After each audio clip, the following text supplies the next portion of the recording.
প্রিয় দর্শক, আজ আমরা বাংলায় জানব ভগবান শ্রীকৃষ্ণের জন্ম থেকে তার পৃথিবীর লীলা পর্যন্ত একটি চমকপ্রদ সময়রেখা। জন্ম আধুনিক ক্যালেন্ডার অনুযায়ী আজ থেকে প্রায় ৫,২৫১ বছর আগে ৩,২২৮ খ্রিস্টপূর্বাব্দের ২০ জুলাই মধ্যরাতে মথুরা নগরীতে রাজা কংসের কারাগারে ভগবানের জন্ম হয়। বৈদিক ক্যালেন্ডারে এটি ছিল ভাদ্র মাসের কৃষ্ণপক্ষের অষ্টমী, রোহিণী নক্ষত্র।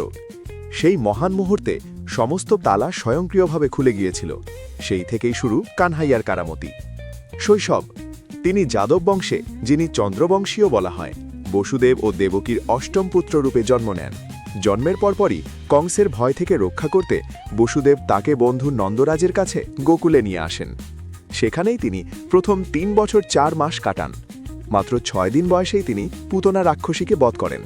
৩৫ মাস বয়সে গর্গমণি তার কুষ্টি দেখে কৃষ্ণ নাম রাখেন, যার অর্থ সর্বাকর্ষণীয়। এই সময়ে তিনি মাতা যশোদাকে তার মুখে ব্রহ্মাণ্ডের দর্শন দেন, দামোদর লীলা, এবং তৃণাবর্ত, বকাসুরের মতো রাক্ষসদের বধ করেন। নমস্কার বন্ধুরা, আমি সৌরভ। আপনারা দেখছেন এসআরজি গড ট্রেন্ডিং, যেখানে ইতিহাস, বিশ্বাস আর রহস্য একসঙ্গে মিলেমিশে যায়।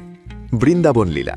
রাক্ষসদের উপদ্রব থেকে রক্ষার জন্য নন্দবাবা তাকে বৃন্দাবনে নিয়ে আসেন। ৩ বছর ৬ মাস থেকে ৬ বছর ৮ মাস বয়স পর্যন্ত তিনি এখানে কাটান।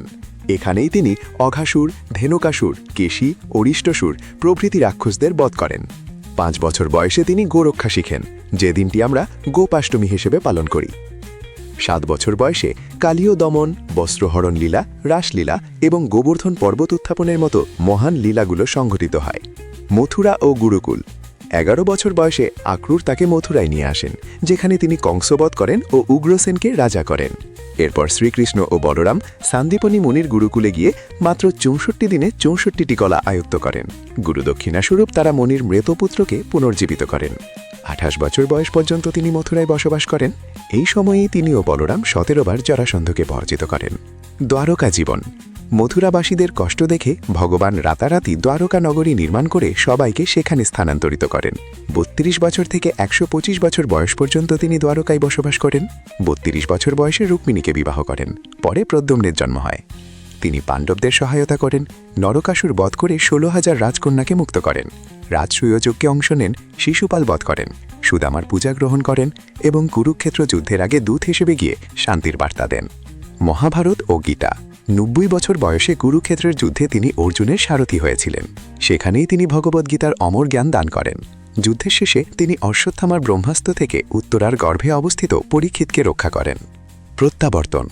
যাদব বংশের ধ্বংসের পর ১২৫ বছর বয়সে ভগবান শ্রীকৃষ্ণ একটি শিকারের ছলে একজন ব্যাধের তীরে আহত হয়ে মর্তের লীলা সমাপ্ত করে গোলকধামে প্রত্যাবর্তন করেন।